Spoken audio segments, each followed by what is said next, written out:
Takže content pre ženy. Tak tu sa tu chladíme na Filipínach. Pod palmami hudba znie, vietor nesie hlas. Fiesta na Filipínach spojila všetkých nás.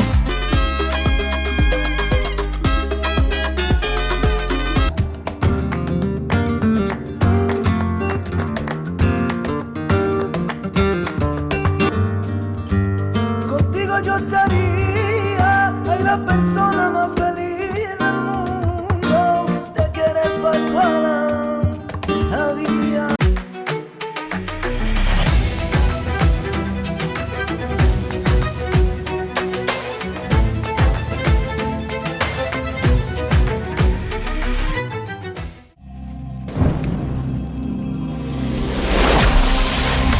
Takže tu je náš fešák. Jeden maličký fešáčik, áno.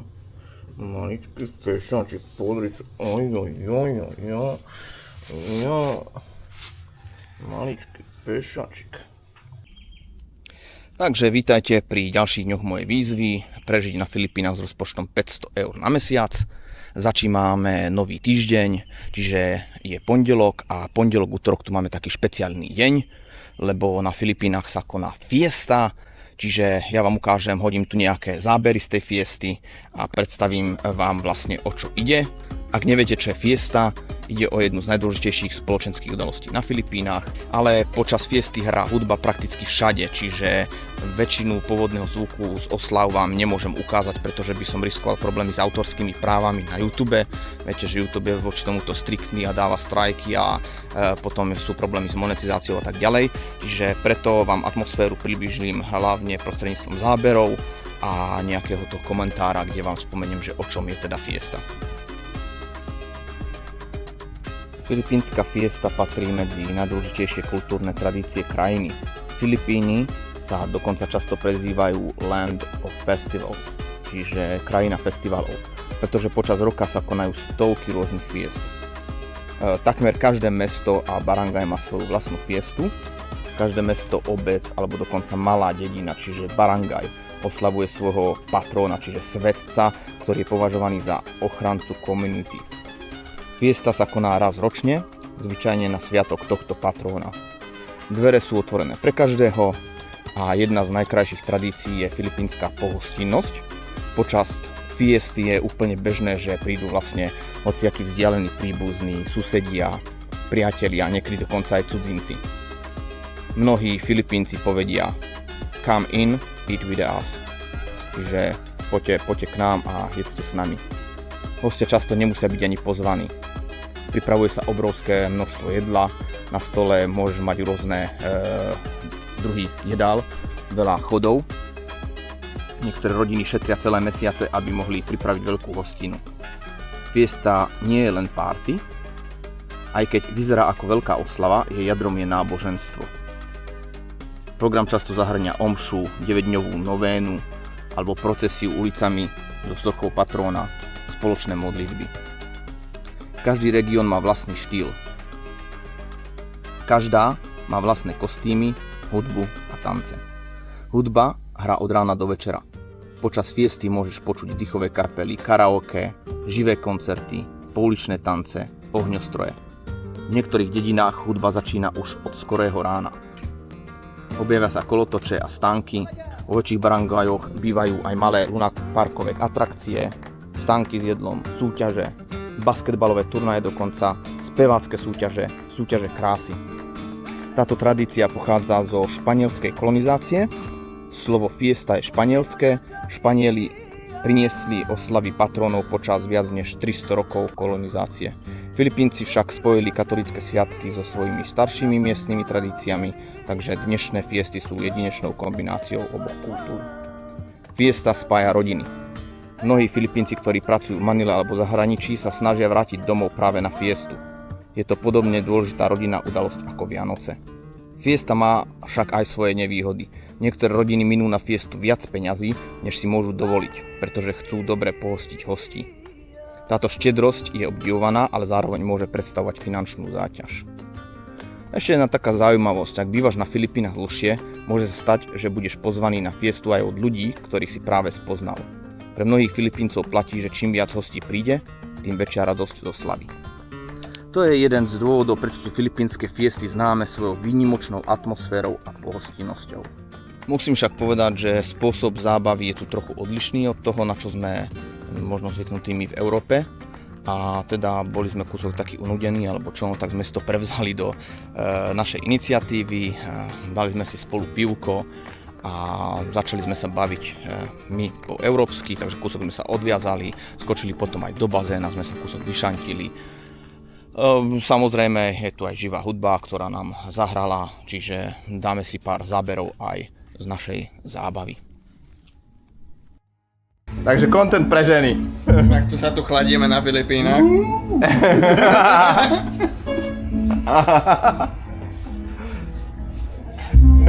No, ale je to príjemné celkom. Takže Miško si našiel novú záľubu. No, dobre, to zbola erotika. Takže tak, bavíme sa.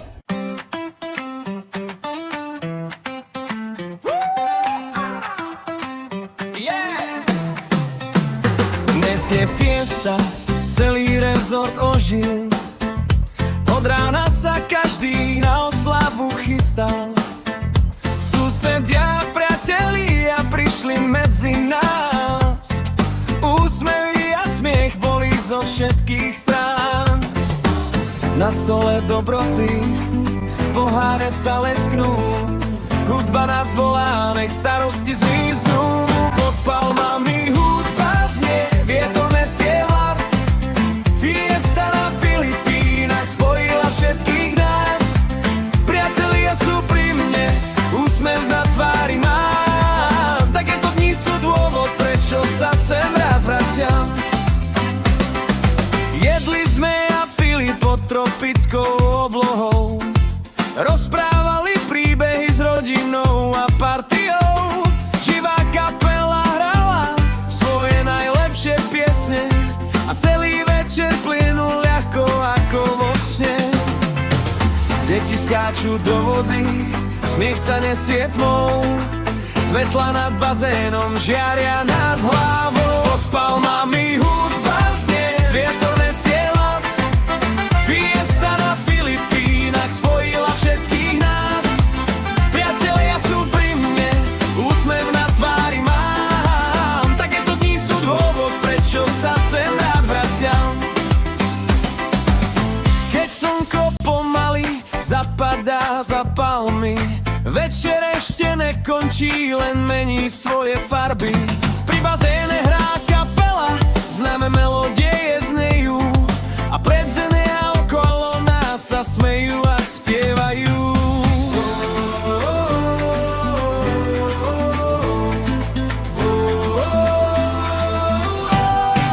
Pod palmami hudba znie, vietor nesie hlas. Fiesta na Filipínach spojila všetkých nás. Priatelia sú pri mne, úsmev na tvári mám. Takéto dni sú dôvod, prečo sa sem rád vraciam. Hej! Hudba pomaly stíchla, noc však ďalej žije. V spomienkach nám zostanú všetky krásne chvíle. Fiesta sa skončila, no v srdci stále hrá. Príbeh jedného večera na Filipínach ostáva.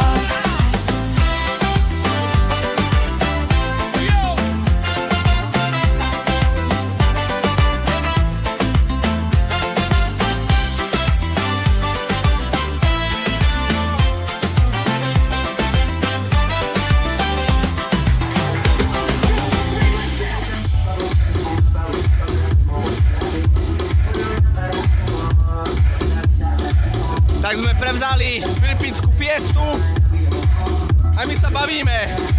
Voda, jedlo, pitie, muzika.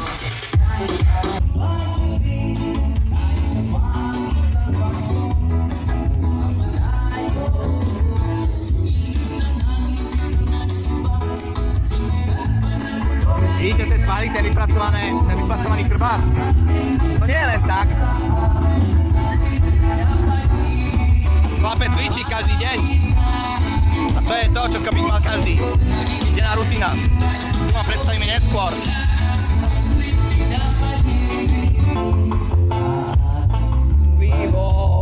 Niekedy mám dni, keď som zahltený prácou, hlava mi ide na plné obrátky a premýšľam nad povinnosťami, plánmi a problémami. A práve vtedy si uvedomím jednu vec, ktorú na Filipínach naozaj milujem. Stačí, že na pár minút odložím notebook a vyjdem von. Zrazu nevidím betónové budovy ani nekonečnú premávku. Vidím palmy, zeleň, hory, more a modrú oblohu. Počujem vtáky, vietor v stromoch a cítim teplý vzduch. Ak chcem, skočím si do bazéna, zaplávam si, schladím sa a moja myseľ sa okamžite upokojí. Je zvláštne, ako rýchlo dokáže príroda človeka vrátiť späť do rovnováhy. Keď som žil v Európe na Slovensku, tak často som mal pocit, že aj keď som si chcel oddychnúť, stále som bol obklopený mestom. Betón, budovy, auta, hluk. A keď prišli dlhé dni bez slnka, sivá obloha, zlé počasie, cítil som, že to vplýva aj na moju náladu. Tu na Filipínach som si uvedomil, aký obrovský význam má prostredie, v ktorom žijeme. Mnohí Filipínci nemajú také vysoké príjmy ako ľudia v Európe. Napriek tomu ich často vidím usmievať sa, rozprávať sa so susedmi, smiať sa a užívať si obyčajné chvíle. A myslím si, že časť toho tajomstva sa skrýva práve v prostredí okolo nich. Príroda, slnko, teplo, priestor na vydýchnutie. Fakt, tá zeleň nabíja človeka energiou. Nehovorím, že peniaze nie sú dôležité, ale dnes viem, že sami o sebe šťastie neprinesú. Môžete mať viac peňazí, väčší byt alebo lepšie auto, ale ak ste každý deň pod tlakom bez oddychu, bez kontaktu s prírodou, niečo vám bude chýbať. Pre mňa osobne sú Filipíny miesto, kde dokážem pracovať, ale zároveň nezabúdam žiť. Miestom, kde si viem vyčistiť hlavu za pár minút a znovu nájsť energiu, motiváciu a úsmev. A práve preto som tu stále tak rád. Tak po 8. a 9. dni, čiže po 2 dňoch fiesty, sme si dali stredu a štvrtok, 10. a 11. deň taký pracovný, kde budeme vlastne strihať, upravovať video a pripravovať vám ho, aby ste mali vydané. Za celé tieto 4 dni som teda nič neminul. Pondelok, útorok sme mali tú fiestu, čiže bolo dostatok jedla, pitia, všetkého. A v stredu, štvrtok som si aj varil z potravín, ktoré som si nakúpil minulý týždeň. Čiže tu máte chody, raňajky a obed, čo som si pripravoval. Vám to dám teraz do obrázkov. A tento vlog teda ešte zakončíme rannou rutinou, ktorú som vám slúbil, ktorú som natočil akurát štvrtok ráno. Čiže týmto ukončíme a ja vám teraz ešte postnem teda, ak som na tom s sumou, s výdavkami, koľko mi ostalo a ideme na rannú rutinu. Takže ahojte, 11. deň, štvrtok a ja som akurát stal a možno je aký ten pravý vhodný čas na to, aby som vám ukázal, že ako mám nejakú tú dennú, rannú rutinu, keď vstanem. Takže asi prvá vec, čo je, dáme si vodičku, práve preto som prišiel tu do kuchyne, aby som si načapoval pohár vody. Tu mám už pripravený aj hrnček a je to preto, že voda vlastne naštartuje trávenie, mozog, svaly. Prečo nie káva? Väčšina ľudí si kávu dáva. Tá vlastne po prebudení rýchlo rozbije iba kortizol. Zbytočne. Čiže pohár čistej vody. Kávu zatiaľ nie, áno. Takže po pohári vody ľahká hygiena, hej. Opláchnem sa, oči si vymyjem. Umiem si tvár. A teda sa prebudím, hej, tak viac menej fyzicky. A že sa necítim nejaký ospalý ani rozbitý, hej. Zuby si ešte nečistím, lebo ešte budem jesť, raňajkovať. Takže tak. Ak si oplachnem teda hlavu, oči, že som zaspatý, kurne, lebo včera sme dlho ešte vykecávali bazén, ešte pili pivko, takže ale potom pohári vody a oplachnutí mi bude lepšie.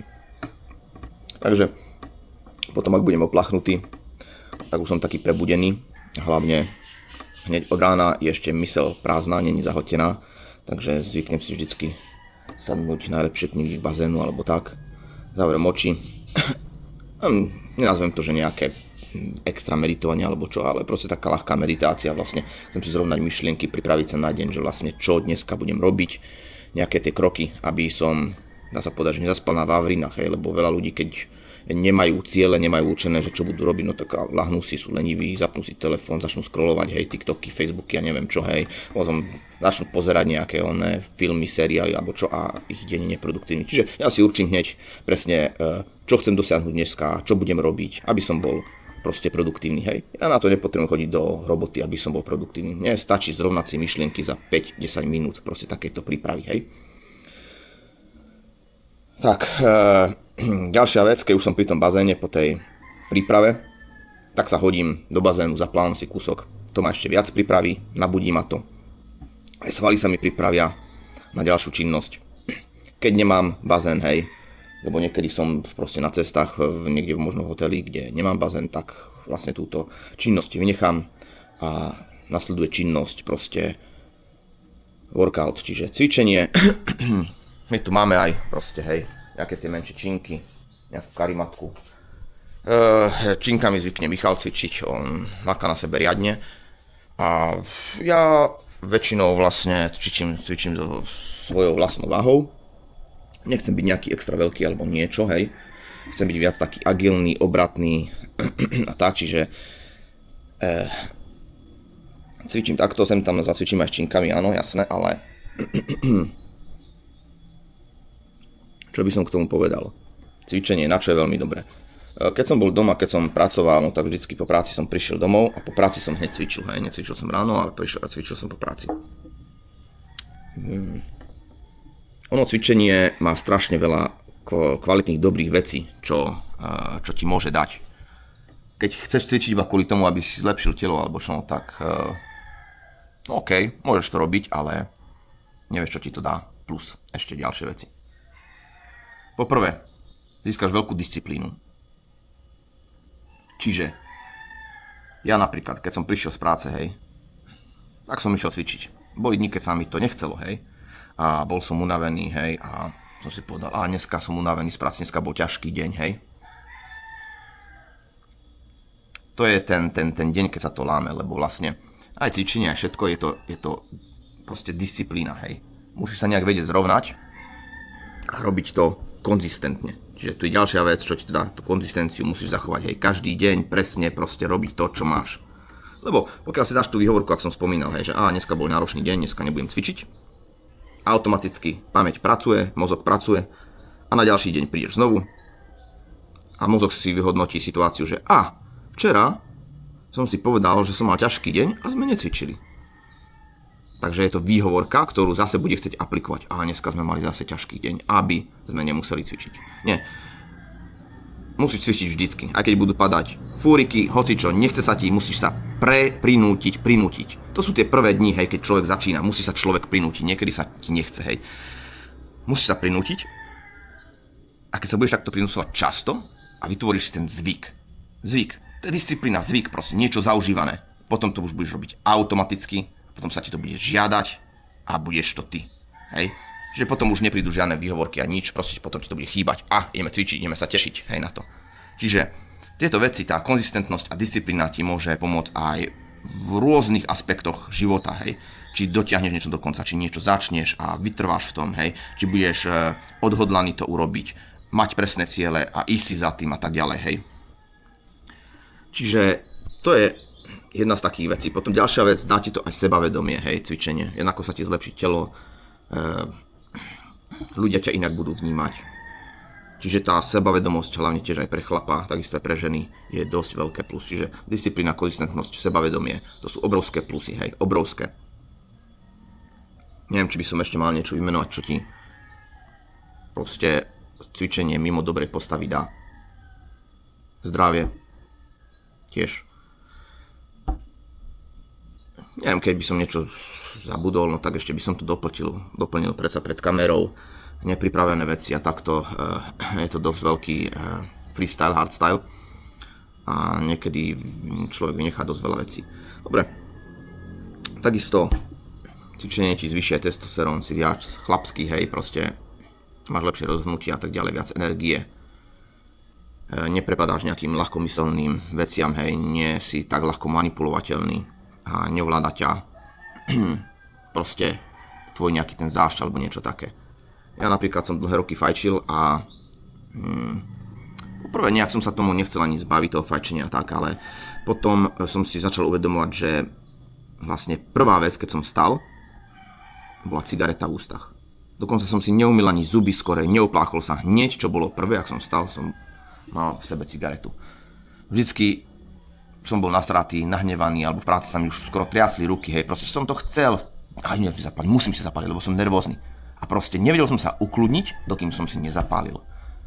A to bolo pre mňa taký ten najväčší moment, keď som si začal uvedomovať, že cigarety ma ovládajú, moje správanie, moje telo, a tú kontrolu som chcel prevziať v sebe, že mňa nebude ovládať nejaká taká malá, tenká jedna vec, hej. Ja chcem ovládať svoje telo, čiže som s tým sekol a vďaka aj tejto disciplíne, ktorú som nadobudol práve z tohto cvičenia, z tých konzistentností, sa mi to podarilo a podarilo sa mi to veľmi ľahko, až som bol prekvapený. Predtým som skúšal prestávať fajčiť, ale vždycky to bolo na pár dní, na týždeň a vždycky som sa k tomu vrátil, lebo som nemal vybudované práve z tohto cvičenia tú disciplínu, tú konzistentnosť, to sebavedomie, že to dokážem.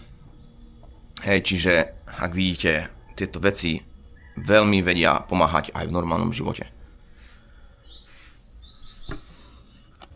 A to, keď sa bavíme o tom cvičení, no tak niekto si povie, a je to náročné, nemám na to čas, alebo tak ďalej, hej. Neveríte, že koľko vám dá a čo vám dá iba 5 minút denne. 5 minút denne cvičenia. Myslíte si, že to je málo? Nie, aj 5 minút každý deň cvičenia vás vie vystrediť na také výšky. Viete si zlepšiť s tým milión vecí a aj postavu. 5 minút. Do začiatku 5 minút. Samozrejme potom, keď už budete závislí na tom a vás to bude aj tešiť, no tak si budete dávať možno viacej, možno nie. Nemusíte ísť na nejakého bodybuildera alebo niečo také, nie. Fakt, 5, potom 10, možno maximálne 15 minút denne intenzívneho cvičenia, kvalitného, dobrého, vás zmení na nepoznanie. Takže, teda keď si zacvičím, zamakám si, tak je čas na sprchu. Dám si sprchu. Keď tak, niekedy sa oholím, hej, nejaká tá starostlivosť, nejak vlasy a proste, večak viete, každý má nejakú tú svoju hygiene. Zuby si ešte neumývam, pretože hneď po tej rannej hygiene sa im poriadne naraňkovať, po vydaní energie potrebujem niečo aj príjmuť, takže naraňkujem sa, dám si kavičku a po kavičke zase vodu a umiem si zuby. Tak a som ready na deň, myšlienky mám zrovnané, viem, za čím mám ísť, čo dneska bude mojou náplňou práce. Takže ja idem na svoju rannú rutinu. Už týmto rozhovorom som sa kúsok prebral. Idem si teda načapovať tú moju vodu, o ktorej hovorím, lebo fakt, už mám aj vyschnuté ústa a toto nerád, hej. Vždycky proste po spaní doplniť vodu, hej. Tak. Takže ja idem na svoju dennú rannú rutinu.